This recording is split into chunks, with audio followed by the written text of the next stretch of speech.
ഒരുപാട് പുസ്തകത്തിന്റെ ക്ലാസ്സുകൾ നടന്നുകൊണ്ടിരിക്കുകയാണല്ലോ. यहाँ पर प्रकाशन का पुस्तक का अभ्यास चल रहा है. അപ്പോൾ ഞാൻ ചിന്തിച്ചു വെളിപ്പാട് പുസ്തകം തന്നെ ഇന്നത്തെ ഒരു സ്റ്റഡി എടുക്കാമെന്ന് ചിന്തിച്ചു. तो मैं भी सोचा कि उसी पुस्तक से उसका एक भाग लेकर उसका एक संदेश दो. അപ്പോൾ ഇന്ന് ഞാൻ എടുക്കുന്നത് വെള്ളസിംഹാസനം എന്ന വിഷയത്തെ. तो आज जो मैं लेने जा रहा जो विषय है सफेद सिंहासन के विषय में है.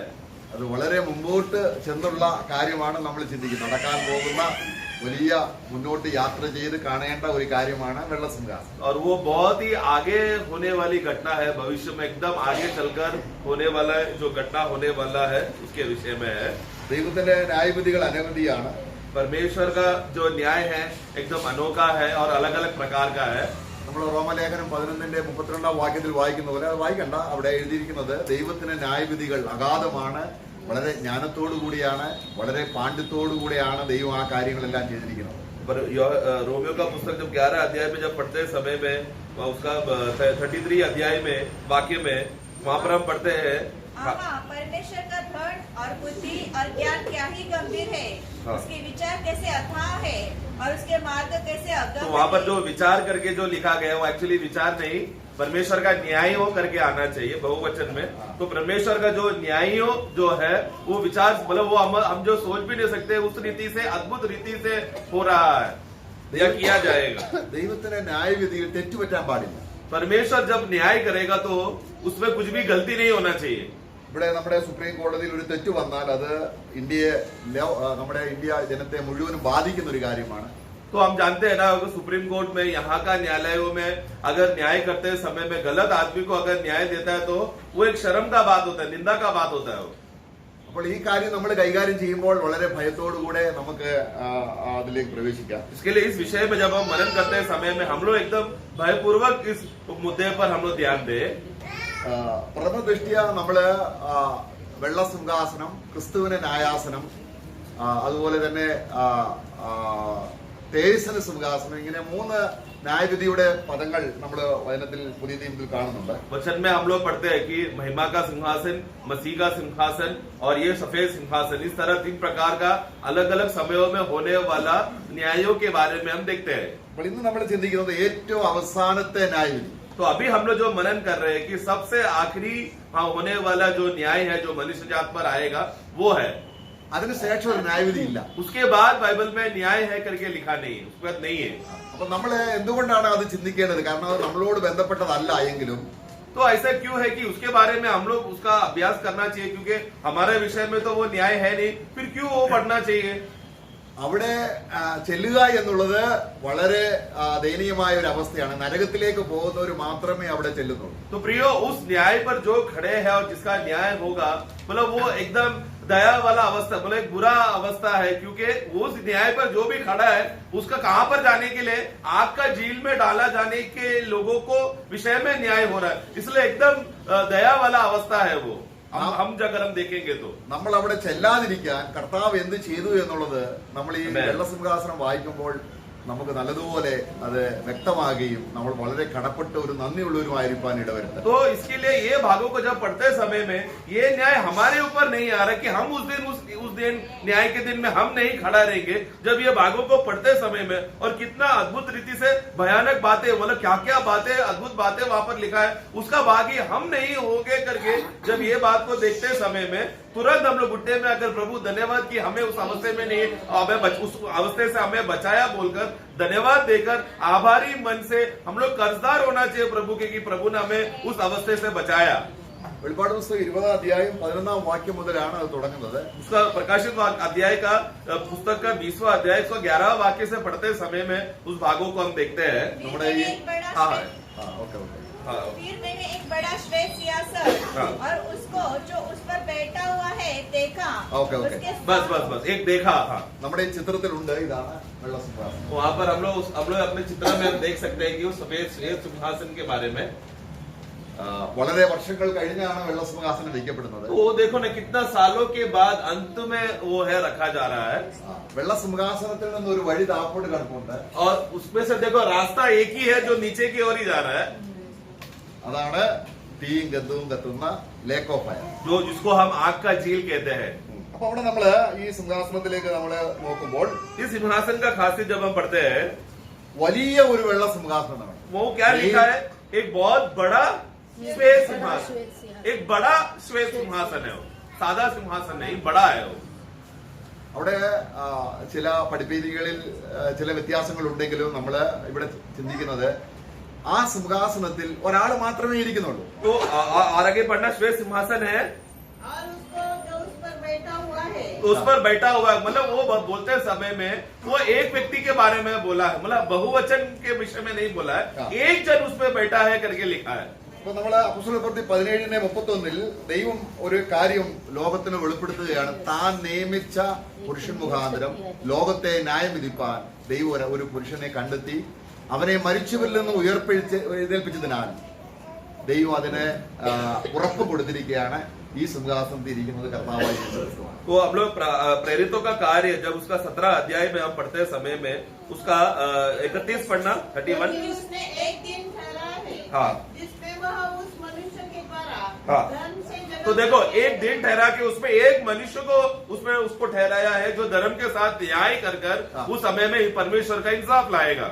അപ്പൊ അതിനോടുള്ള ബന്ധത്തിൽ ചില തെറ്റിദ്ധാരണകൾ, തെറ്റായ ചില വ്യാഖ്യാനങ്ങളുണ്ട്. അത് നമ്മള് സമയം ഉണ്ടെങ്കിൽ എടുക്കാം, അല്ലെങ്കിൽ तो നമുക്കത് उसमें ऐसा इस भागों में आते समय में उसमें थोड़ा अलग अलग शिक्षणें हैं जो झूठा शिक्षणों पर जाता है. हम लोग अगर समय रहेंगे तो हम उसके विषय में मनन करेंगे, परंतु हम लोग मेन फोकस अभी उसी में कर रहे हैं.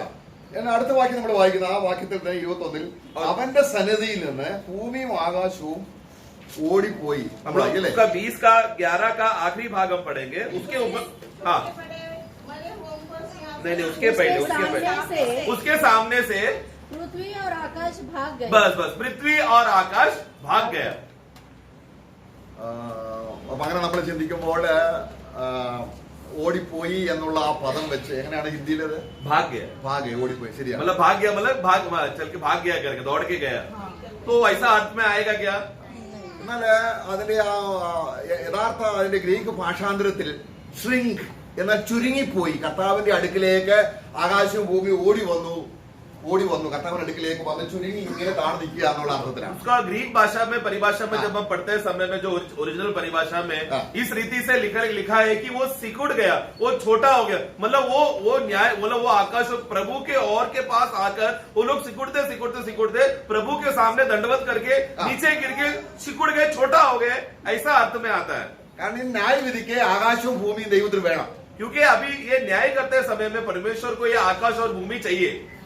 കാരണം ഇങ്ങനെയുള്ള ന്യായവിധിയാണ്. क्योंकि ये किस प्रकार का न्याय है? അതാ വലിയ സിംഹാസനത്തിൽ ഇരിക്കുന്ന അവന്റെ കഴിവ് നോക്കണം. तो यहाँ पर देखो प्रियो, ये बड़ा महान सफेद श्वेत सिंहासन में बैठने वाले का काबिलता देखिए जरा. അവന്റെ അടുക്കിലേക്ക് അവൻ വിളിക്കുകയാണ്, ആകാശം ഭൂമി എന്റെ അടുക്കിലേക്ക് ഓടി വരാൻ. तो उन्होंने आज्ञा दिया, क्योंकि न्याय का समय आया तो उन्होंने क्या किया, आकाश और पृथ्वी को उसने आज्ञा दिया. तो वो लोग क्या किए, सिकुड़ते प्रभु के पास आकर दंडवत करके गिर गए. ആ അർത്ഥത്തിലാണ് ഓടിപ്പോയി എന്ന അർത്ഥം വരുന്നത്. उस अर्थ में वो भाषा में वो लिखा गया है कि भाग गया. അവയെ പിന്നെ ലോകത്തിലും കണ്ടില്ല. ഇപ്പോൾ ആകാശഭൂമി എവിടെയാണ്? और फिर अभी देखा तो क्या हुआ, अस्तित्व में नहीं है. मतलब अभी कोई भी देख रहा है आकाश और पृथ्वी किधर है बोला तो नहीं दिख रहा है. उस रीति से वो लोग हट गए वहां से. ഇപ്പൊ എവിടെ നിൽക്കുകയാണ്? अभी कहां पर खड़े हैं? श्वेत सिंहासन के सफेद सिंहासन के. ആ അപ്പൊ നമ്മള് സങ്കീർത്തനം 50-4 വാക്യം വായിക്കുമ്പോൾ भजन संगीता 50 का 4 जब हम पढ़ते हैं, ദൈവം സിംഹാസനം വെക്കുമ്പോൾ ആ സിംഹാസനത്തിൽ അവൻ ഇരിക്കുമ്പോൾ അവൻ ആകാശയും ഭൂമിയും വിളിച്ചു വരുത്തും എന്ന് അവിടെ വചനത്തിൽ പ്രവചനത്തിൽ ഉണ്ട്. पढ़ना 50 का 4. वह अपनी प्रजा का न्याय करने के लिए हाँ. ऊपर के आकाश को हाँ. और पृथ्वी को भी पुकारेगा. नहीं, पुकारेगा करके लिखा वहां पर, अपने पास पुकारेगा ऐसा आना चाहिए. मतलब वो पुकार कर अपने पास बुलाएगा. അവിടെ തന്റെ ജനം പ്രജ എന്ന് ഉദ്ദേശിക്കുന്നത് ഇസ്രായേൽ ജനവും സഭയോ എന്ന് ഉദ്ദേശിച്ചല്ല. तो जब वो अपना प्रजा का जब वो न्याय करेगा करके बोलते समय में कलीसिया जो मंडली प्रजा या इस्राएल प्रजा वो अर्थ में नहीं, ദൈവത്തിന്റെ സൃഷ്ടിയായ മനുഷ്യൻ, बल्कि परमेश्वर का जो सृष्टि जो मनुष्य जात है वो प्रजा, അവരെ ന്യായം വിധിക്കാനായി वो प्रजा मनुष्य जात का जब परमेश्वर न्याय करेगा, സിംഹാസനം ഒരുക്കപ്പെട്ടിരിക്കുന്നു. तो उसके लिए सिंहासन तैयार है, അതിലൊരുത്തൻ ഇരിക്കുന്നു. उसमें एक जन बैठेगा. അവൻ ഉടനെ വിളിക്കുന്നത് എന്താണ്? और ആകാശത്തെ ഭൂമി. फिर किसको बुलाएगा? पहला आकाश और पृथ्वी को. അങ്ങനെ ഒരു ന്യായാധിപതിയെ ലോകത്തിൽ എവിടെയെങ്കിലും കണ്ടിട്ടുണ്ടോ? इस प्रकार का न्याय अधिकारी को दुनिया में आपने किधर देखा है क्या, जो आकाश और पृथ्वी को अपने पास बुला रहा है? കർത്താവിന്റെ അവന്റെ കഴിവ് എത്ര വലുതാണ് അല്ലേ? हमारा प्रभु का काबिलता कितना बड़ा है। ഓക്കെ. പിന്നെ നമ്മള് മർക്കോസിന്റെ സുവിശേഷം 6 അധ്യായം 11 വാക്യത്തിൽ मरकुस का सुसमाचार 6 का 11 जब हम पढ़ते हैं, യേശു ക്രിസ്തുവിനെ കുറിച്ചുള്ള സുവിശേഷം കേൾക്കാത്ത ജാതികൾ നിങ്ങളുടെ കാലയിലെ പൊടി ഒരു സാക്ഷ്യത്തിനായിട്ട് കുടഞ്ഞു കളയണം, ഞാൻ ഒരു ദിവസം ആ പൊടിയെ സാക്ഷ്യത്തിനായി വിളിക്കുമെന്ന് എഴുതിയിട്ടുണ്ട്. മർക്കോസ് 6:11. 6 का 11 पढ़े। जिस स्थान के लोग तुम्हें ग्रहण न करें हाँ। और तुम्हारी न सुने, वहाँ से चलते ही अपने तलवों की धूल झाड़ डालो। हाँ നമുക്ക് हाँ आगे। कि उन पर गवाही तो ये तलवों का जो जो जो जो डस्ट है, जो मिट्टी है, वो मिट्टी क्या करेगा? एक दिन न्याय करने के लिए उठकर खड़ा होगा, गवाही देगा वो। കർത്താവ് പാഴ്വാക്കുകളല്ല പറഞ്ഞിരിക്കുന്നത്. प्रभु ऐसा कोई व्यर्थ शब्द नहीं कहा है। അപ്പോൾ ആകാശം ഭൂമി അല്ലെങ്കിൽ ഇനിയും നമ്മള് ഹബക്കൂക്ക് പ്രവചനം 2:11 तो इस तरह हमने आकाश को देखा, हमने पृथ्वी को देखा। हबक्कुक का पुस्तक 2 का 11 जब हम पढ़ते हैं, ജാതികൾ അല്ലെങ്കിൽ ന്യായവിധിക്ക് വെള്ളസിംഹാസനം മുമ്പിൽ നിൽക്കുന്നവർ ജീവിച്ച വീടിന്റെ ചുവരും അവരുടെ മരപ്പണി വരെയും ദൈവം കസേരയും അതുപോലെ ടേബിളും അവർ കഴിച്ച പാത്രമൊക്കെ ന്യായവിധിക്ക് വേണ്ടി ചിലപ്പോൾ വിളിക്കണം. കാരണം ഇവരെ എങ്ങനെ ചെയ്യത്തില്ല. पढ़ना जल्दी पढ़ना 2 का 11। क्योंकि घर की दीवार का पत्थर हाँ, तो घर का दीवार का पत्थर दोहाई देता है हाँ। और उसके छत की कड़ी छत की कड़ी। उसके स्वर में स्वर मिलाकर उत्तर देती है। तो देखो परमेश्वर का न्याय के दिन के समय में किन किन लोगों को इस्तेमाल करेगा वहां पर गवाही देने के लिए। तो जो घर बनाया है, जो आंगन बनाया, वो सब उठकर आएगा गवाही देने के लिए। അല്ലെ? അപ്പൊ എത്ര വലിയ അല്ലേ? तो मतलब सोचो ना, प्रभु अभी किस किस को बुलाया, कितना बड़ा, हमारा प्रभु कितना महान है। देखो നമ്മളവിടെ വരുവോ? हम लोग वहां पर पहुंचेंगे क्या? हमें वहां पर बुलाएगा क्या न्याय करने के लिए? പ്രൈസലോ. आमेन। അത് രക്ഷയുടെ നിർണയം എത്ര तो ശ്രേഷ്ഠമാണ്. प्रियो, उस उद्धार का मजबूती, हाँ पक्का मैं वहां पर नहीं आऊंगा, वो भरोसा कितना बड़ा है ना प्रियो। आमेन। കാരണം നമ്മൾ അവിടെ വരാതിരിക്കാനുള്ള ഒരു ന്യായവിധി കർത്താവ് തന്നെ അനുഭവിച്ചു എന്നുള്ളതാണ് तो നമ്മളവിടെ വരാത്തത്. तो അത് നമ്മൾ എപ്പോഴും ഓർക്കേണ്ട ഒരു കാര്യമാണ്. इसलिए प्रियो, हम लोग वहां पर क्यों नहीं पहुंच रहे? हमारे ऊपर जो आने वाला न्याय था, वो प्रभु यीशु मसीह ने क्रूस पर उठाकर वो न्याय प्रभु ने अपने ऊपर ले लिया। जिस कारणवश हम लोग कभी भी उस स्थान पर हमें बुलाया नहीं जाएगा न्याय करने के लिए, उस बात को हमें बार बार और हमेशा याद करते हैं। അപ്പോൾ ഇവിടുത്തെ ന്യായവിധിക്ക് മരിച്ചവർ മാത്രമേ ഉള്ളൂ. यहाँ का न्याय का खासियत अभी हमने क्या पढ़ा कि मरे हुए लोग ही वहां पर रहेंगे। എന്ന് പറഞ്ഞാൽ मतलब ജീവിച്ചിരുന്ന് जो एक समय में जिंदा थे മരിച്ചുപോയവര് और फिर शारीरिक रीति से वो लोग मृत्यु हो गया, അവര് उन्हें 1000 വർഷത്തെ കർത്താവിന്റെ രാജ്യഭരണം കഴിഞ്ഞ് 1000 साल का प्रभु का राज्य हुकूमत हो जाने के बाद അവർ ഉയർത്തെഴുന്നേറ്റ് फिर ये जो मरे हुए लोग थे उनको प्रभु जिलाकर അവരാണ് ന്യായാസനത്തിൽ വരുന്നത്. और उनको प्रभु सबको न्याय के सामने प्रभु खड़ा करेगा। ഭൂമിയിൽ ജീവനോട് ഇരിക്കുന്ന ആരും അവിടെ വരുന്നില്ല. मतलब उस समय में पृथ्वी में, भूमि में जो लोग जिंदा है उस समय में, वो लोग कोई भी वहां पर श्वेत सिंहासन में नहीं आएगा। അവിടെ മരിച്ചുപോയവരാണ്. वहां मरे हुए लोग हैं അവിടെ जो वहां पर आएंगे। അപ്പോൾ നമുക്ക് അതിന്റെ വിശദാംശത്തിലേക്ക് നമുക്ക് നോക്കാം. उसका थोड़ा वर्णन को अगर हम देखें तो 20 അധ്യായം അതിന്റെ 12 വാക്യത്തിൽ വായിക്കുമ്പോൾ 20 का 12 जब हम पढ़ते हैं, फिर मेरे छोटे बड़े सब मरे हुओं को ഓക്കെ, ആദ്യം നമുക്ക് മരിച്ചവരെന്നുള്ള ആ വാക്യം ഒന്ന് നോക്കാം. सबसे पहला हम पढ़ते हैं कि मरे हुए करके वहां पर लिखा गया है। हाँ। तो वो उसका अर्थ हम समझेंगे।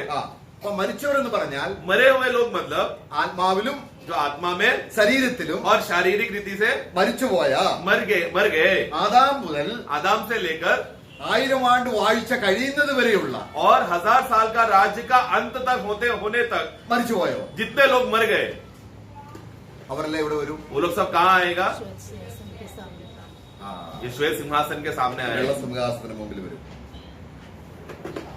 അപ്പോൾ നമ്മള് അതിന്റെ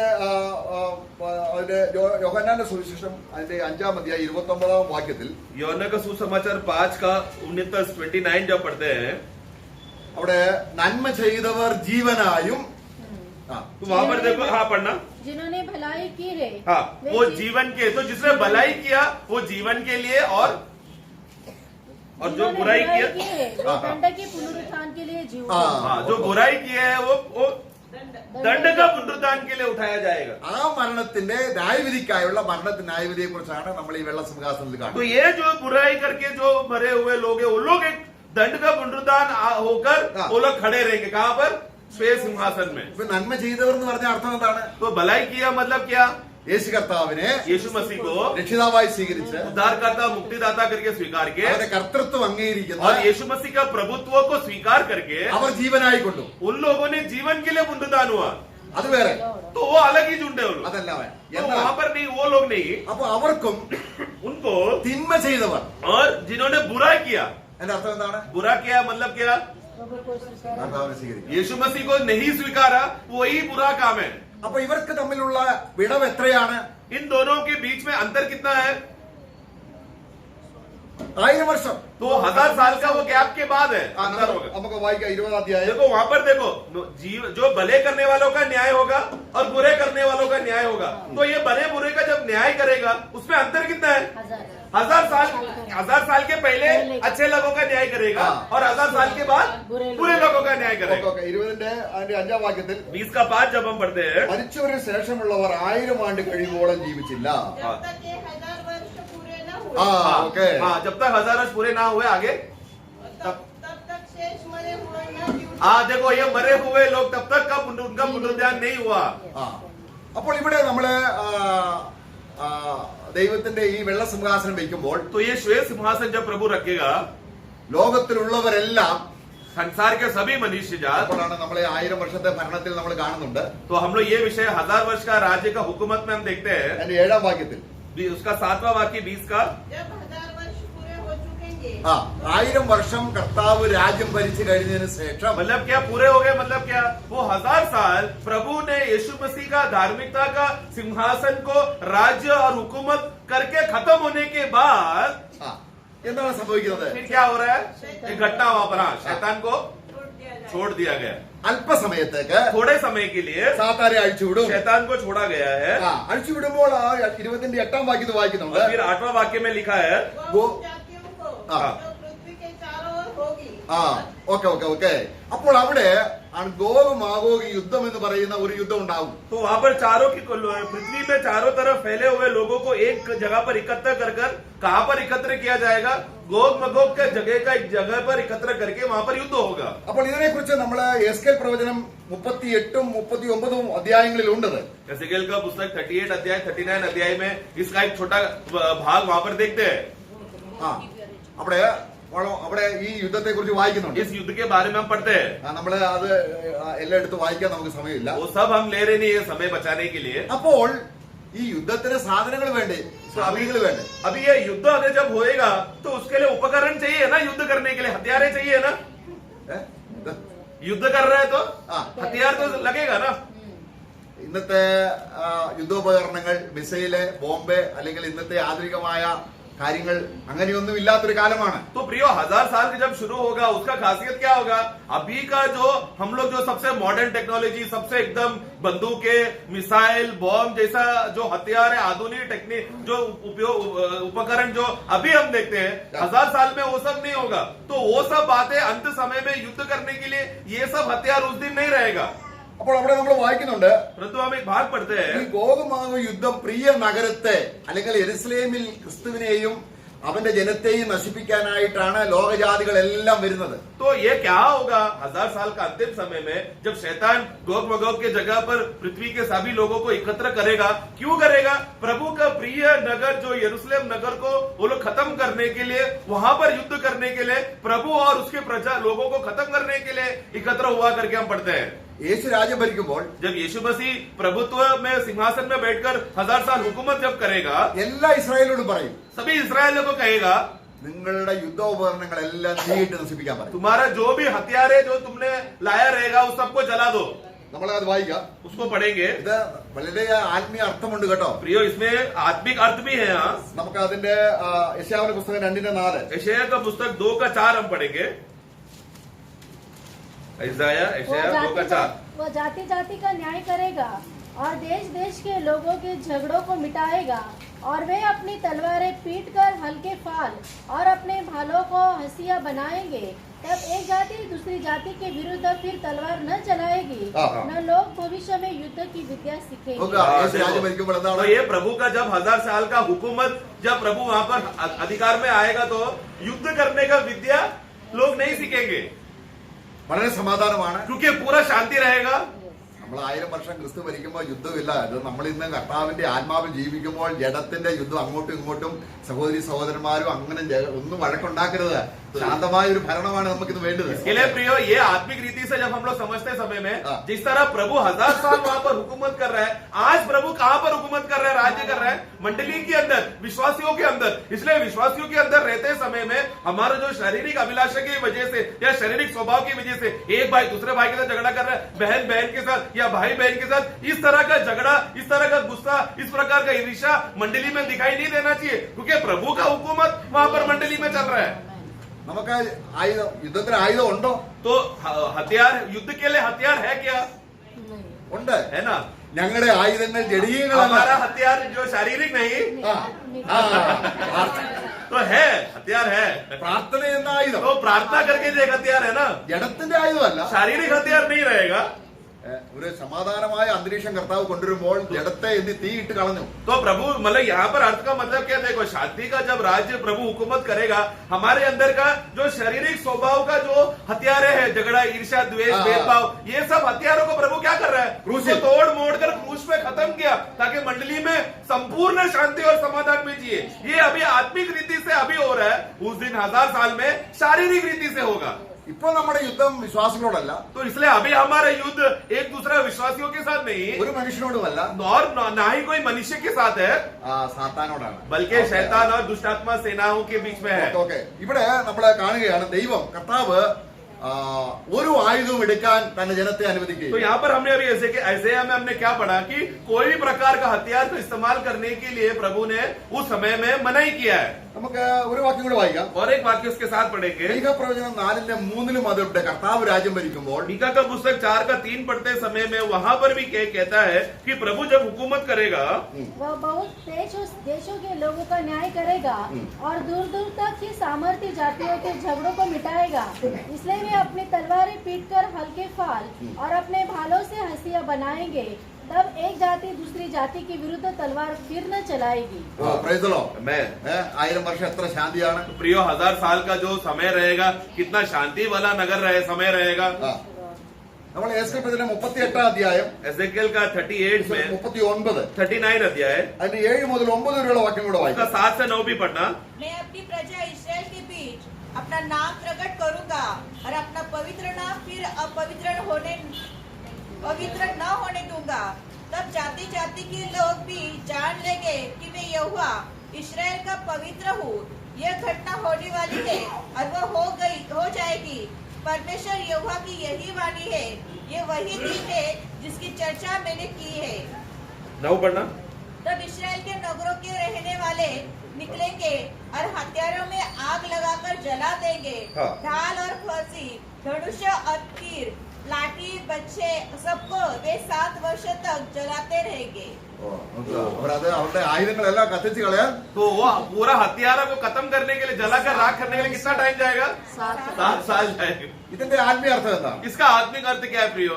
നമ്മൾ വീണ്ടും ജനിച്ചാലും हमारा नया जन्म होने के बावजूद भी, നാം സ്നാനപ്പെട്ട് സഭയിൽ ഒരു അംഗമായി തീർന്നാലും हम लोग बपतिस्मा हो गया और मंडली का भाग भी हम हो गए हैं, നമ്മുടെ ജഡത്തിന്റെ ആശകളൊക്കെ പിന്നെ ഇങ്ങനെ ഉണ്ട്. फिर भी हमारा शारीरिक जो अभिलाषा का तभी भी वो उठकर उमड़कर आ रहा है.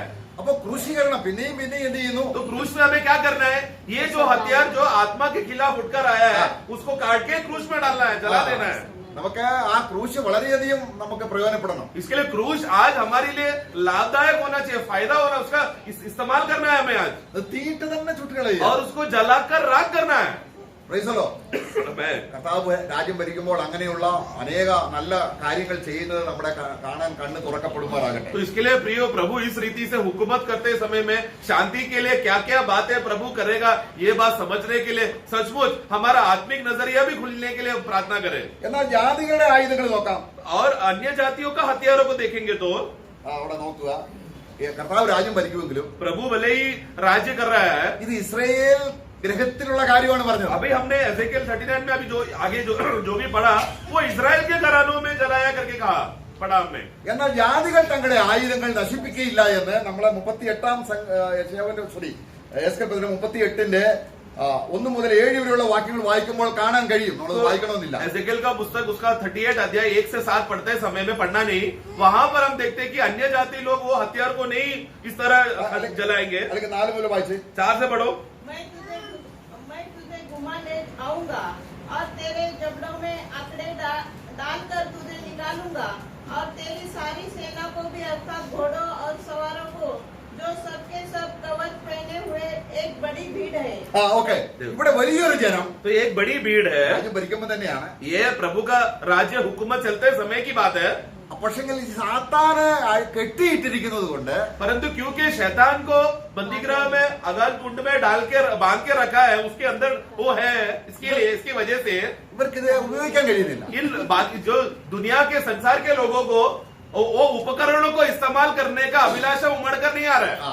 അപ്പോൾ സാത്താനെ അഴിച്ചുവിടുമ്പോൾ ഈ ലോകജാതികൾ ഗോഗമാകും യുദ്ധത്തിന് വരുമ്പോൾ അവരുടെ കയ്യിൽ ആയുധമുണ്ടോ? तो इसके लिए जब ये अन्य जाति लोगों को जब 1000 साल का अंत में शैतान को थोड़ी देर के लिए जब खोला जाएगा, तब वो जब लोगों को उकसाकर गोग मगोग में लोगों को एकत्र करके लाएगा, तो तभी ये अन्य जाति के पास हथियारे रहेंगे क्या?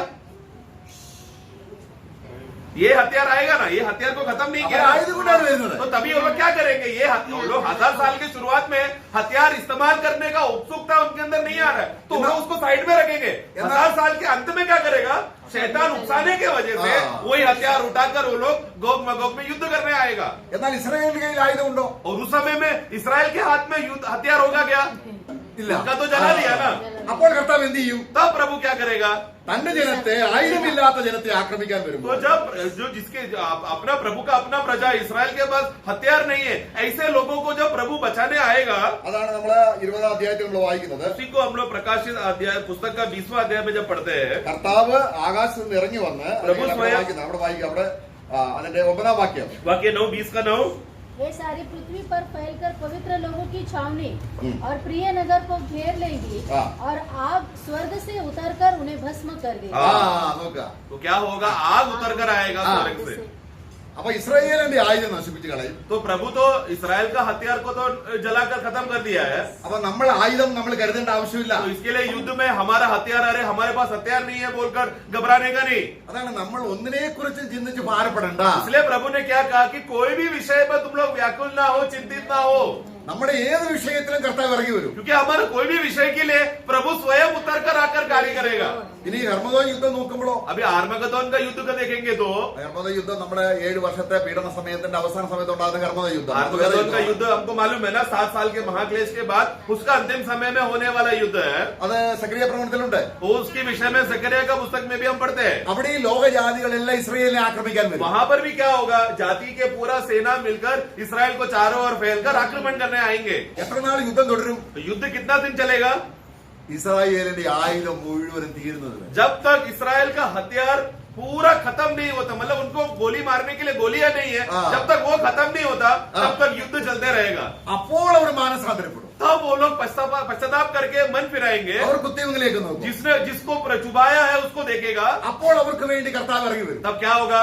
प्रभु स्वयं उतर कर आएगा उनको बचाने के लिए. നമ്മുടെ ജഡീയ ആയുധങ്ങൾ നമ്മൾ സഭാജീവിതത്തിൽ ഉപയോഗിച്ചാൽ നമുക്ക് എത്ര ദോഷമാണ്. കർത്താവിന്റെ സഹകരണവും പരിചയം നമുക്ക് കിട്ടത്തില്ല. प्रियो, इसके लिए जरा सोचो ना, हमारा शारीरिक उपकरण, शारीरिक हथियार जिसको हम लोग पाल पोस कर बड़ा कर सजा कर हम लोग तैयार करके रख रहे हैं, उसका जब इस्तेमाल करते हैं वो क्या हो रहा है? प्रभु का डायरेक्टली आकर हमें मदद करने का जो प्रबंध है उसके लिए एक रुकावट बन रहा है, ठोकर बन रहा है. इसलिए कितने बार हमने प्रभु का डायरेक्ट सेवा को हम लोग को हमारे शारीरिक उपकरणों की वजह से इस्तेमाल फायदा नहीं हो पा रहा है हमारे जीवन में. അപ്പൊ നോക്കുക, ഈ 1000 വർഷത്തിന്റെ അവസാന സമയത്ത് 1000 साल का अंतिम समय में കടൽക്കരയിലെ മണൽ പോലെയുള്ള പുരുഷാരം, उधर लोग कितना रहेगा? 20 का 8 का आखिरी भाग में कि उनका संख्या समुद्र के रेती के समान रहेगा. അവരെല്ലാം കർത്താവ് എന്ത് ചെയ്യും? वो लोग सबको प्रभु क्या करेगा? स्वर्ग से आग निकालकर. പിന്നെ ശേഷിക്കുന്ന ആരുണ്ട്? फिर कितने लोग बच जाएंगे? ശേഷിക്കുന്ന ജനം ഉണ്ടോ? कुछ लोग बचेंगे क्या उसमें? ഉണ്ട്. बचेंगे। ഇസ്രായേൽ എല്ലാം രക്ഷിക്കപ്പെടും. पूरा इसराइल तो बचने वाला है കുറച്ച് ജാതികൾ രക്ഷിക്കപ്പെടും. और कुछ अन्य जाति लोग जो शैतान के बहकावे में ना आकर वो लोग प्रभु की तरफ ही रहा, वो बचे हुए जाति भी रहेंगे। അപ്പൊ ജീവനോട് ഇരിക്കുന്നവരെല്ലാം മരിച്ചുപോയി, ശത്രുക്കളെല്ലാം മരിച്ചുപോയി. तो अभी क्या हो गया? तो वो अंतिम समय में 1000 साल का अंतिम समय में जितने भी मनुष्य जात को प्रभु ने मतलब वो जो न्याय होकर आग निकालकर आखिरी समय में जितने भी मर गए, वहां तक जितने भी लोग मर गए, ബാക്കി ശേഷിക്കുന്നവര് जो बचे हुए लोग हैं जिंदा है ഇസ്രായേൽ മക്കളാണ്. इसराइल के लोग ജാതികളിൽ നിന്നും और जाति के कुछ लोग രക്ഷിക്കപ്പെട്ടവരാണ്. और बच गए, वो लोग बच गए, അവർ ദൈവത്തിന്റെ ജനമാണ്. वो लोग प्रभु के लोग हैं। എന്നാലും तो भी അവിടെ ഇവിടെയും ഈ കല്ലിന്റെ അകത്ത് നമ്മൾ ഈ അരി പാകം ചെയ്യാൻ ചെയ്യുമ്പോൾ എന്താ സംഭവിക്കുന്നത്? തോലോ ക്യാ- കല്ലിന്റെ ഇടയിൽ നിന്നും അരി പെറുക്കുകയാണോ, അരിയുടെ ഇടയിൽ നിന്നും കല്ല് പെറുക്കുകയാണോ? तो भी वो लोग क्या होगा, लोग वो तो भी कुछ लोग उधर इधर फैला रहेगा। उदाहरण के लिए जब चावल को हम लोग छन्नी में हम लोग उड़ाते समय में हम लोग क्या देखते हैं? क्या पत्थरों के बीच में से हम लोग चावल को हटाते हैं या चावल के बीच में से पत्थर हटाते हैं? चावल के बीच से मतलब अच्छे लोगों के बीच में क्या हो गया? एक बुरा आदमी छुपा था। അപ്പോൾ ഈ വലിയ പുരുഷാരത്തിൽ ദൈവകോപം കൊണ്ട് ദൈവത്തിന്റെ ആജ്ഞ അയച്ച് മരിക്കപ്പെടാതെ അവിടെയും ഇവിടെയും ചിറങ്ങിക്കിടക്കുന്ന ചില ദുഷ്ടന്മാർ കാണും. तो अभी खासियत क्या है? बड़ा जो प्रजा आ गया उसको एक ही समय में खत्म कर दिया, लेकिन ये अच्छे लोगों के बीच में कुछ लोग क्या करेगा? अपना जान बचाकर अच्छे लोगों के बीच में वो लोग छुप जाएगा। അവരെയും പിടിക്കും. उन लोगों को भी प्रभु पकड़ेगा जो छुपे थे। മത്തായിയുടെ സുവിശേഷം मती का सुसमाचार 13 അധ്യായം 13 अध्याय അതിന്റെ 40 വാക്യം. उसका 40 40 काटने वाले अतः जैसे जंगल बटोरे जाते और जलाए जाते हैं, वैसे ही जगत के अंत में होगा। അവിടെ എന്താ സംഭവിക്കുന്നത്? ലോകാവസാനം എപ്പോഴാണ്? दुनिया का अंत कब होगा? युग का अंत कब होगा? എപ്പോഴാണ് ലോകാവസാനം? युग का अंत कब होगा? കർത്താവ് മധ്യാഹ്നത്തിൽ നിന്ന് നമ്മളെ ഇറങ്ങി വരുന്നതും ഇസ്രായേലിനെ രാജ്യം സ്ഥാപിക്കുന്നതൊന്നും അല്ല അവസാനം. 1000 വർഷത്തെ അവസാനമാണ് അവസാനം, ലോകാവസാനം. तो युग का अंत करके वहां पर जब लिखते हैं समय में वाक्य 40 में, वो कब है? मतलब महाक्लेश का खत्म हो गया, 7 साल खत्म हो गया, उसके बाद 1000 साल चालू होने वाला है, तो वो युग का अंत है उस रीति में नहीं, बल्कि पूरा पृथ्वी का, ये पुराना पृथ्वी का युग का समय कब होगा? पूरा 1000 साल खत्म हो जाने के बाद है ये पृथ्वी और आकाश का युग का समय है। उस अंत समय में भी प्रभु देखो किस रीति से दुष्ट लोगों का प्रभु पकड़कर न्याय कर रहा है। അതിന്റെ 41 വാക്യം. उसका 41 में मनुष्य का पुत्र अपने स्वर्गदूतों को भेजेगा ദൂതന്മാരെ അയക്കും. स्वर्गदूतों को भेजेगा ആ और वे उसके राज्य में सब അപ്പൊ യേശു രാജ്യം ഭരിക്കുന്ന ഒരു കാര്യമാണ് ഈ പറയുന്നത്. तो मतलब प्रभु यहाँ पर राज्य और हुकूमत करने का विषय की बात है। यहाँ पर സാത്താനെ അഴിച്ചുവിടുമ്പോൾ शैतान को जब वो खोला जाएगा ബഹുഭൂരിപക്ഷം പേരും तो अधिकतर लोग, ज्यादा से ज्यादा लोग ആരുടെ കൂടെ കൂടും? किसके साथ मिल जाएगा? സാത്താൻ കൂടും. शैतान के साथ मिल जाएगा। അവരെയെല്ലാം കർത്താവ് തീ അയച്ച് ഉടനെ നരകത്തോടായി. तो उनको प्रभु क्या करे? तुरंत ही स्वर्ग से आग निकालकर उसी क्षण जलाकर तुरंत उनको आग का झील में डाल दिया जा रहा है। എങ്കിലും ജനത്തിന്റെ ഇടയിൽ ചില ദുഷ്ടന്മാരുണ്ടായിരിക്കും. परंतु लोगों के बीच में कुछ दुष्ट लोग छुपे हुए रहेंगे, കാരണം ജനം ഉള്ളിടത്ത് തീ അയക്കത്തില്ല. क्योंकि जहाँ पर अच्छे लोग हैं प्रभु वहां पर न्याय का आग नहीं भेजेगा। ഇപ്പൊ ഈ ഹമാസ് യുദ്ധം ചെയ്യുമ്പോൾ അവരെ ഈ കുഞ്ഞുങ്ങളെയൊക്കെ പിടിച്ചു വെക്കുന്ന എന്തിനാണ്? ഞങ്ങളുടെ മേൽ ബോംബിടുന്നത്. हमास के अभी हमास के लोग क्या कर रहे हैं? वो लोग देश में रुककर अच्छे लोगों का बच्चों को किडनैप करके बच्चों को वो लोग ढाल जैसा क्यों बनाकर रख रहे हैं? क्योंकि इजराइल बॉम्ब ना गिरा है, क्योंकि मासूम लोग भी मरेंगे, इसलिए इजराइल को नहीं करने के लिए वो लोग दिमाग लगा रहे हैं। ആ ദുഷ്ടന്മാർ इस प्रकार के दुष्ट लोग, വിശ്വാസികളെ മറയാക്കിക്കൊണ്ട് वो लोग विश्वासी मतलब उस समय के अच्छा लोगों को ढाल बनाकर കൂടുതൽ വിശ്വാസികളുടെ ഇടയിൽ വരും. जहाँ पर ज्यादा अच्छे लोग हैं उनके बीच में जाके छुप जाएगा। അവിടേക്ക് കർത്താവ് തീ അയക്കാൻ പറ്റത്തില്ല. वहां पर तो प्रभु आग नहीं डाल सकता ना। അപ്പൊ എന്ത് ചെയ്യും? तो प्रभु क्या करेगा? അരിയുടെ ഇടയിൽ നിന്ന് കല്ല് പെറുക്കുന്നത് പോലെ जैसा चावल के बीच में से हम पत्थर को या दगड़ को हम लोग निकालते हैं, അവന്റെ ദൂതന്മാരെ प्रभु अपने दूतों को भेजकर ഈ ദുഷ്ടന്മാരെ പിടിക്കും. दुष्टों को पकड़कर उनको आग में डालेगा, അല്ലേ? है ना? അപ്പം ഇനി ആര് ജീവിച്ചിരിപ്പുണ്ട്? तो अभी कितने लोग बच गए? कौन बच എല്ലാരും गए? മരിച്ചില്ലേ? तो अभी जितने भी दुष्ट थे वो सब मर गए। മനസ്സിലായില്ലേ? ലോകത്തിൽ ഇനി ഏതെങ്കിലും ദുഷ്ടനുണ്ടോ? तो अभी दुनिया में अभी कोई भी दुष्ट बचेगा क्या 1000 साल के अंत में? सबको खत्म कर दिया प्रभु ने।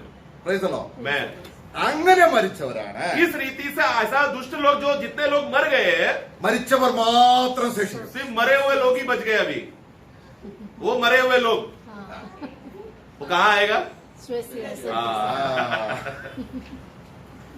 ദൈവത്തിന്റെ പദ്ധതി എത്ര ശ്രേഷ്ഠമാണ്. परमेश्वर का जो प्लानिंग है और जिस रीति से प्रभु कार्य कर रहा है, कितना श्रेष्ठ रीति से प्रभु कर रहा है. देखो ഇനി എത്രയോ വർഷങ്ങൾ കഴിഞ്ഞ് നടക്കേണ്ട കാര്യമാണ്. प्रियो, ये घटना कितना सालों के बाद होना चाहिए. നാം ഇത് ആത്മാവിന്റെ വീക്ഷണത്തിലൂടെ നോക്കുകയാണ്. और हम लोग आत्मा की मदद से जब ये भागों को अभ्यास कर रहे हैं, അത് തെറ്റുപറ്റാൻ പാടില്ല. उसमें गलती नहीं होना चाहिए. നമ്മുടെ സ്വന്തം വ്യാഖ്യാനമോ നമ്മുടേതായിരിക്കുന്ന ഒന്നും കൊണ്ടുവരാൻ പാടില്ല. तो हमारा खुद का मनो अंडरस्टैंडिंग, हमारा खुद का समझ या ऐसा सब प्रकार का उदाहरण या समझ को हमें इस बातों में नहीं लाना है. അപ്പോൾ നമുക്ക് ഇനി ഏതെങ്കിലും മനുഷ്യൻ ജീവിച്ചിരിപ്പുണ്ടോ ദുഷ്ടൻ? तो अभी कोई भी दुष्ट अंतिम समय में उस 1000 साल के अंत में बच गया क्या? सब खत्म हो गया.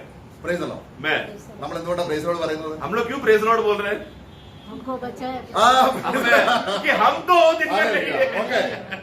ഇനി നമ്മൾ അവിടെ അടുത്ത വാക്യം നോക്കുമ്പോൾ अभी आगे हम पढ़ते हैं प्रकाशित वाक्य का. ആബാലവൃദ്ധം മരിച്ചവർ तो जो मरे हुए में से सभी लोग, അവർ ജീവിച്ചിരുന്ന ശരീരത്തിൽ वो लोग जिस रीति से जब जिंदा थे उस शरीर में ഉയർത്തെഴുന്നേറ്റ് वापस जिलाया जाएगा കർത്താവിന് മുമ്പിൽ നിൽക്കുകയാണ്. और न्याय के दिन में प्रभु के सामने खड़े रहेंगे. അപ്പോൾ ആബാലവൃത്തം എന്നുള്ള മലയാളം അത് അങ്ങനെയല്ല.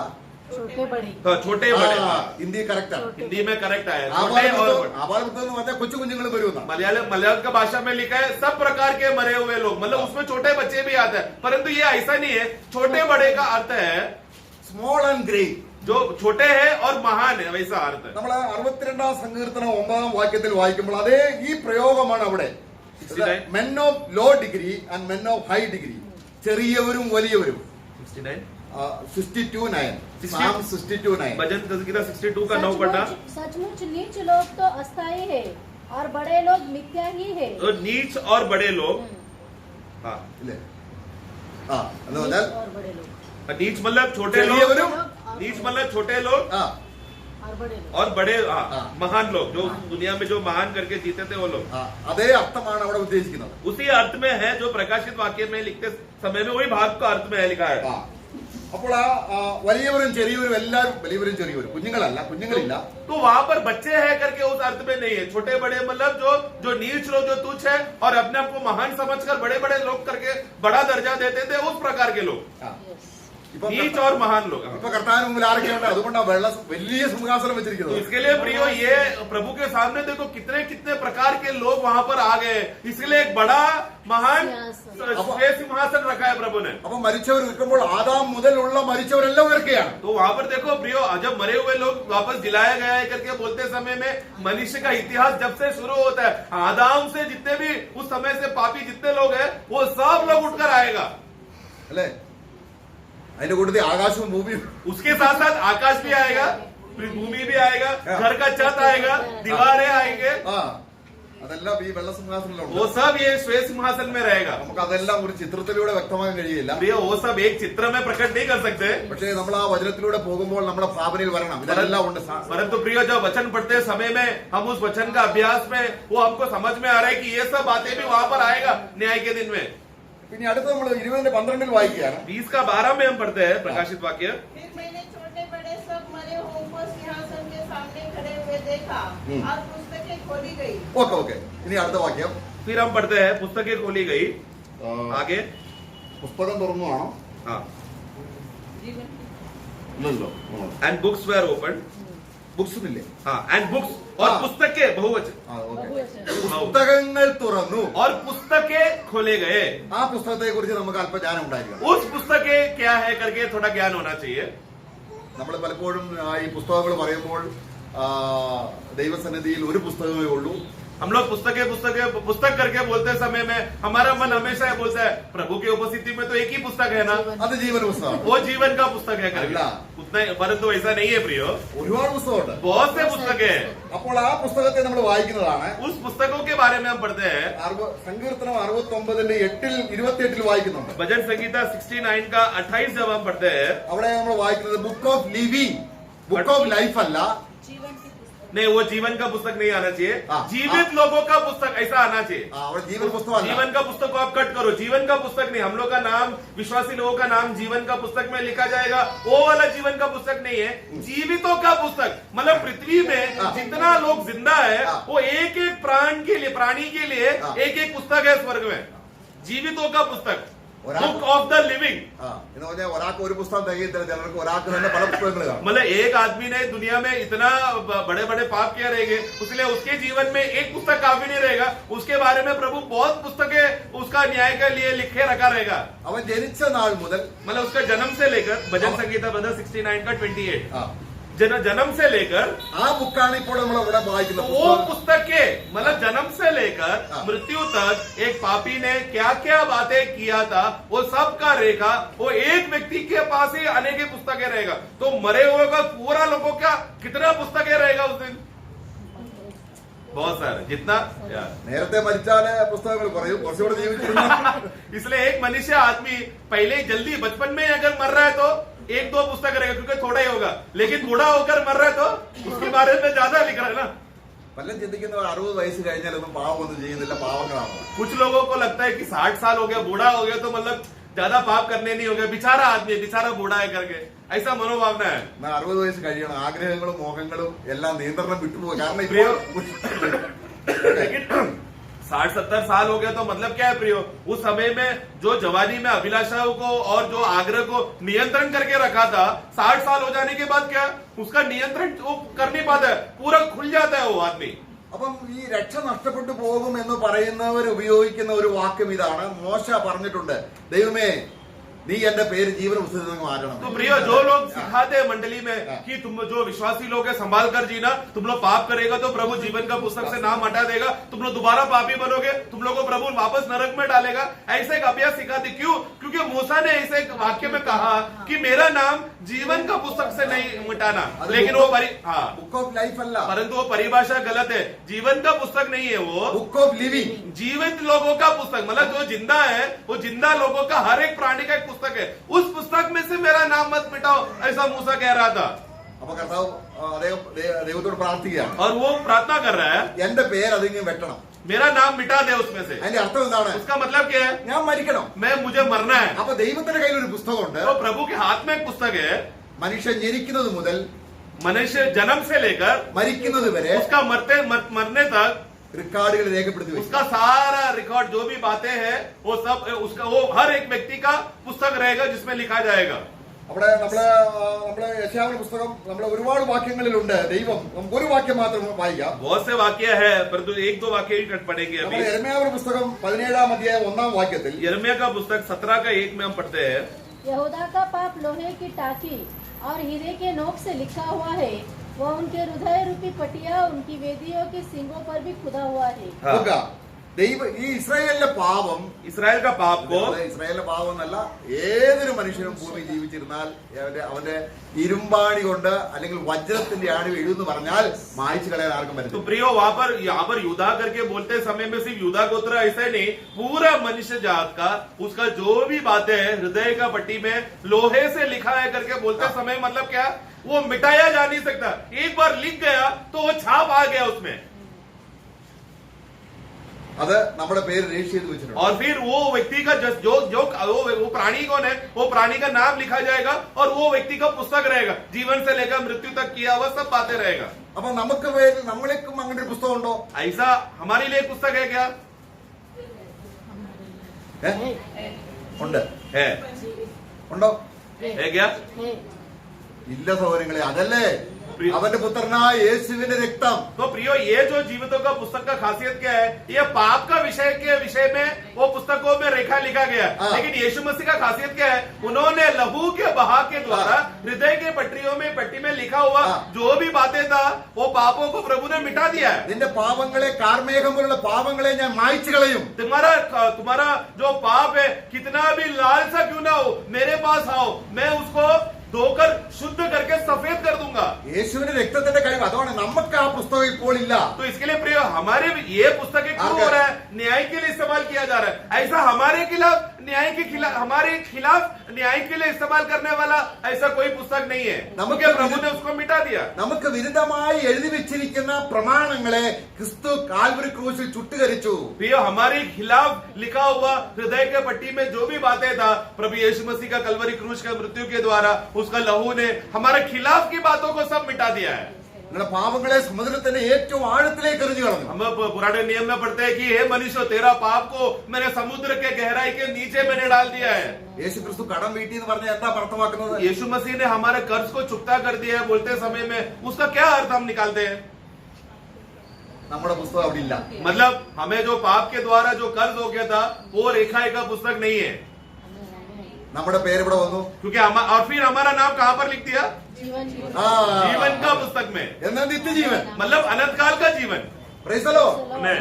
എത്ര ഭയങ്കര കാര്യമാണ്. कितना अद्भुत बात है प्रियो. അതുകൊണ്ടാണ് 20ന്റെ അവസാനം വായിക്കുന്നത്, इसलिए 20 का अंत में हम पढ़ते हैं ജീവപുസ്തകത്തിൽ പേരെഴുതി കാണാത്ത ഏവന്റെയും പുസ്തകം അവിടെ നിലനിൽക്കും. तो जीवन का पुस्तक में जिसका नाम नहीं लिखा है वो लोग सबका हाँ। नाम अन्य पुस्तक में लिखा गया वो सब वहां पर रहेंगे. എന്തിനാണ്? क्यों?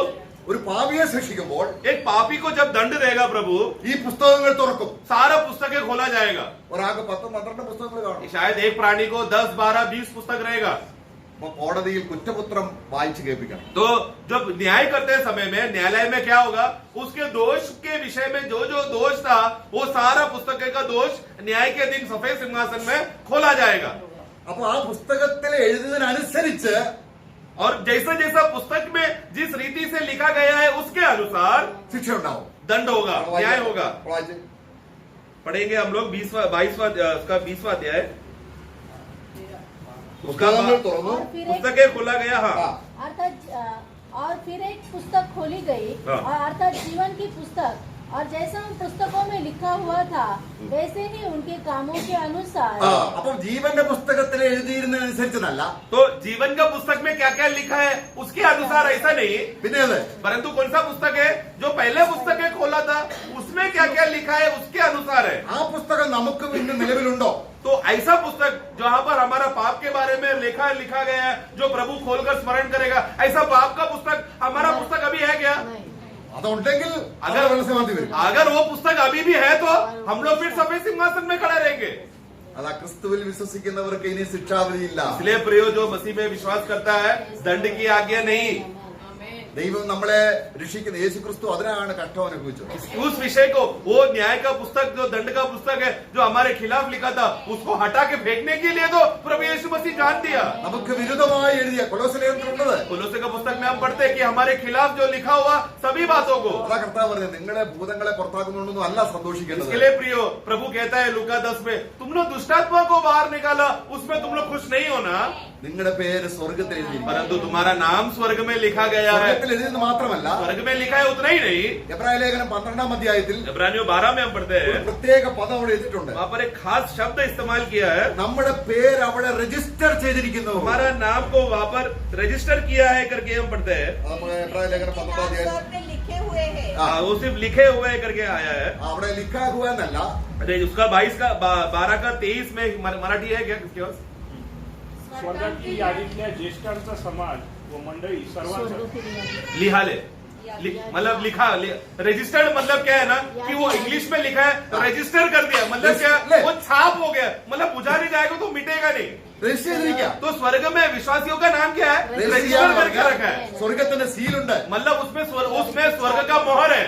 മറ്റേ പുസ്തകം നിലവിലുണ്ടെങ്കിൽ ഈ പുസ്തകത്തിൽ പേര് വരുത്തില്ല. तो प्रियो अगर बाकी अन्य जीवितों का पुस्तक अगर जब तक है उसको अगर प्रभु ने खत्म करके नाश नहीं किया है तो वो पुस्तक रहेगा, तो जीवन का पुस्तक में हमारा नाम नहीं आएगा. എന്നെ നരകത്തിലേക്ക് വിടാൻ വേണ്ടി मुझे नरक में डालने के लिए ദൈവസന്നിധിയിലുള്ള കുറ്റപത്രമാകുന്ന ഈ പുസ്തകങ്ങൾ നിലവിലുള്ളവർക്ക് परमेश्वर के उपस्थिति में मेरा दोष के बारे में लिखा, मेरा दोष के विषय में जो भी एक व्यक्ति पापी को दोष कर नरक भेज सकता है, ऐसा एक पक्का सबूत वाला एक बहुत से पुस्तकें हैं जो परमेश्वर के हाथ में है. जब तक वो पुस्तकें है ആ റിക്കാർഡ് ക്രിസ്തു നശിപ്പിക്കുക. वो रहेगा तो वो व्यक्ति नरक में जाएगा. लेकिन यीशु मसीह ने क्रूस पर मरकर क्या किया?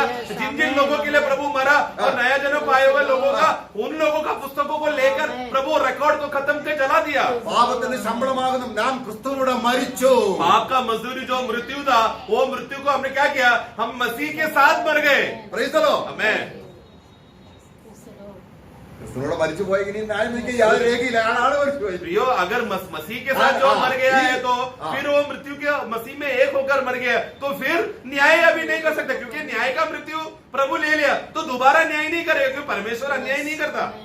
ഈ പുസ്തകത്തിൽ പേരുള്ള ആർക്കും इसलिए जिसका नाम जीवन का पुस्तक में है രണ്ടാം മരണത്തിന് അധികാരമില്ല. उनको दूसरा मृत्यु का अधिकार उस पर नहीं. അപ്പൊ നമ്മുടെ പേരിൽ इसलिए हमारा नाम पे പുസ്തകങ്ങളില്ല. मतलब पुस्तकों जो बहुवचन के पुस्तक है, जो हमारा दोष और पाप को अपराधों के बारे में लिखा हुआ, वो सारे पुस्तकों को जला दिया, वो नहीं है. എത്ര സ്വാതന്ത്ര്യമാണ്. कितना बड़ा स्वतंत्रता है प्रियो. ദൈവം നമ്മളെ മകനായിട്ടാണ് കാണുന്നത്. और परमेश्वर हमें बेटे के रूप में देख रहा है. ദൈവം നീതീകരിച്ചവനെ ആർ കുറ്റം ചുമത്തും? परमेश्वर ने जिसको धर्मी ठहराया है, उसको अभी कौन दोष लगा सकता है. അപ്പൊ നമ്മളെ അവിടേക്ക് വിടാതിരിക്കാൻ ക്രിസ്തു ചെയ്ത പ്രവൃത്തി എത്ര तो ശ്രേഷ്ഠമാണ്. इसलिए हम लोग श्वेत सिंहासन के सामने न्याय करने वाले लोगों के साथ हम लोग खड़े नहीं है, क्योंकि प्रभु का प्रेम हमारे विषय में बहुत बड़ा है. ആ പുസ്തകത്തിൽ നമ്മുടെ പ്രവൃത്തികൾ മാത്രമല്ല, ഏത് ഈ പുസ്തകങ്ങൾ നമ്മുടെ ചിന്തകളെ, ആലോചനകളെ, ഹൃദയ രഹസ്യങ്ങളെ, നിസ്സാരമായ വാക്കുകൾ രേഖപ്പെടുത്തിയിട്ടുണ്ട്. तो ये पाप का पुस्तक का जो जहाँ पर लिखा गया पुस्तकों में, वो सिर्फ हमने किया हुआ क्रियाओं का बातें ही नहीं, हम जो सोच विचार करते हैं, हमने जो मनन किया, हमने जो संकल्प किया, किसी के बारे में बुरा सोचा, कोई ईर्ष्या संभाल कर रखा, वो सब बातें पाप का पुस्तक का स्मरण का वो पुस्तक में रिकॉर्ड किया है. അതനുസരിച്ചുള്ള നരകവിധി ഉണ്ടാവും. और उसके हिसाब से पुस्तकें खोला जाएगा, उसने क्या क्या कर्म किया है और क्या क्या मनोभावना रखा, क्या क्या विचार किया, उसका वजन के हिसाब से उसको नरक का दंड, आग का झील रहेगा. അപ്പൊ നമ്മളിൽ ആരെങ്കിലും इसलिए हम में से कोई भी അവിടെ വരുന്നുവെങ്കിൽ अगर उस दिन श्वेत सिंहासन के सामने खड़े हो रहे, तो നമ്മൾ പറയും, हम लोग बोलेंगे, ഇല്ലില്ല ഞാൻ സഭയിൽ പോയിട്ടുണ്ട്, हे प्रभु ऐसा मत बोलो, मैं तो मंडली में आया था ना, ഞാൻ പ്രാർത്ഥിച്ചപ്പോൾ ഭൂതങ്ങൾ ഇറങ്ങിപ്പോയി, मैंने जब प्रार्थना किया ना, बहुत सा दुष्टात्मा भाग गया, നിന്റെ നാമത്തിൽ ഞങ്ങളെ പ്രസംഗിച്ചു, आपके नाम में हमने प्रचार किया, നിന്റെ നാമത്തിൽ ഭൂതങ്ങളെ പുറത്താക്കി. आपके नाम में दुष्टात्माओं को बाहर निकाला. അപ്പോൾ ഈ കുറ്റപത്രം ഇവർ സമ്മതിക്കത്തില്ല. तो मतलब वो दोष का जो पुस्तक ये था, उनके बारे में गुनाह जब बोलते समय में वो उन लोग मानने तैयार नहीं है. അപ്പൊ ആര് നിൽപ്പുണ്ട്? तो वहां पर कौन खड़ा है?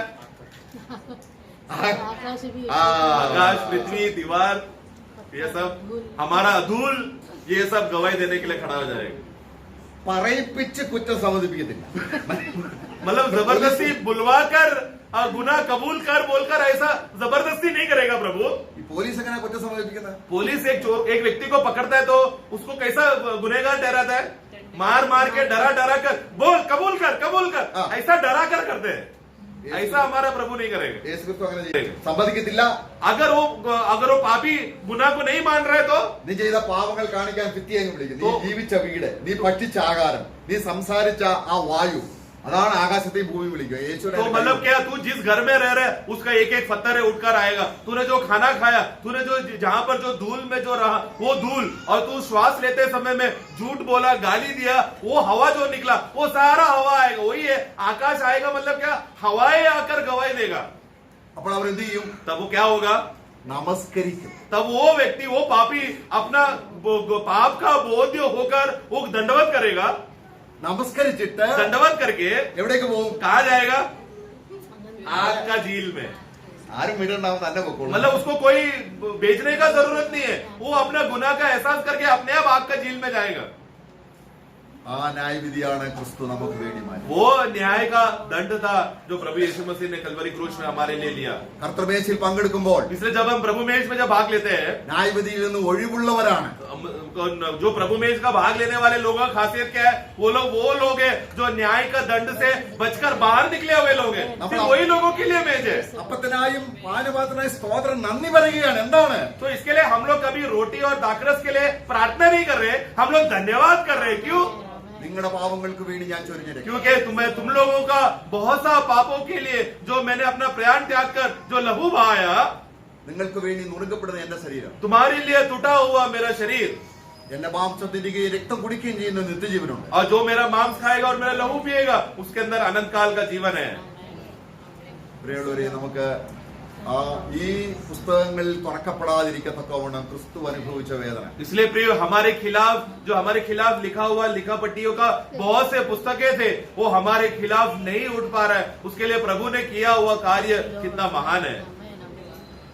നമ്മൾ ആരാധിക്കുമ്പോൾ ഓർക്കണം കർത്താവേ, इसलिए प्रियो, हम लोग आराधना करते समय में ये बात याद रखना है प्रभु के बारे में. എനിക്ക് വിരുദ്ധമായി സ്വർഗത്തിൽ എഴുതിയതെല്ലാം നീ മായ്ച്ചു കളഞ്ഞു. मेरे खिलाफ लिखा हुआ जो भी लिखा पट्टी के पुस्तकों में लिखा गया था, उस सबको प्रभु ने बुझा दिया. എനിക്ക് തരാൻ പകരമായി ഒന്നുമില്ല. और उसके बदले मुझे देने के लिए कुछ भी नहीं है, ഞാൻ നന്ദിയോടെ നിനക്ക് സ്തോത്രം बल्कि ചെയ്യുന്നു. मैं धन्यवाद करके, दंडवत करके मैं आपको स्तुति धन्यवाद का अर्पण चढ़ाता हूँ। ഇതാണ് നന്ദി പറയുന്നതിന്റെ ആവശ്യം എത്ര ശ്രേഷ്ഠമാണ്. इसलिए प्रिय धन्यवाद बोलना एक विश्वासी का होठों से निकलना कितना आवश्यकता की बात है। നന്ദി പറയുമ്പോൾ ദൈവത്തെ മഹത്വപ്പെട്ട ദൈവമേ എത്ര കരുണയുള്ളവനാണ്, എന്റെ പാപങ്ങൾ വഹിച്ച് ആ പുസ്തകങ്ങൾ എഴുതിയെല്ലാം മായ്ച്ചു കളഞ്ഞ് എന്നെ മകനാക്കിയല്ലോ. धन्यवाद देने वाला व्यक्ति परमेश्वर का महिमा कर रहा है, क्योंकि हे महान प्रभु, आपने मुझ पर दया दिखाया, करुणा दिखाया, मेरे खिलाफ लिखा हुआ सब पट्टी को आपने उसको बुझाकर मुझे शुद्ध करके निष्कलंक करके आपका बेटा बनाने का स्तर तक आपने मुझे लेकर आया। ओ प्रभु धन्यवाद। എന്നെ വെള്ളസിംഹാസനത്തിന്റെ മുമ്പിൽ കൊണ്ടുവരാതിരിക്കാൻ, ആ വെള്ളസിംഹാസനം കാണുമ്പോഴേ ദൈവത്തെ നമസ്കരിക്കാനുള്ള ഒരു വഴി അവൻ ഒരുക്കിയിട്ടുണ്ട്. मैं रोज श्वेत सिंहासन के सामने उस दिन मैं खड़ा ना रहने के लिए प्रभु ने मेरे लिए क्या क्या कार्य किया, इसलिए वो श्वेत सिंहासन का भागों को पढ़ते समय में कितना अधिक धन्यवाद का स्तुति रूपन अर्पण का फोटो से हमें देना है।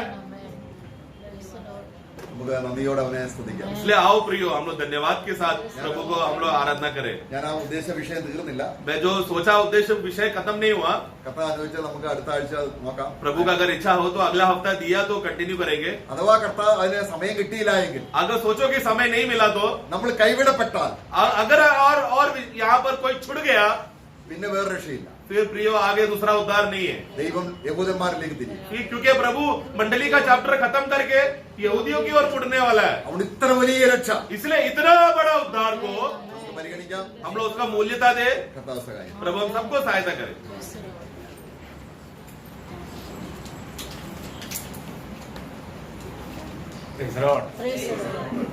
देखा हमारा प्रभु ने कितना हमें प्यार करता है। बहुत से बात पहले से हमें एडवांस में जिताता है ना। बहुत खुशी की बात है। अभी हमें मतलब सबसे बड़ी बात, अभी हम उधर तक पहुंचने के लिए शायद कई महीने रहेगा, तो अपने लिए और भी एक रिविजन हो जाएगा उस समय है ना।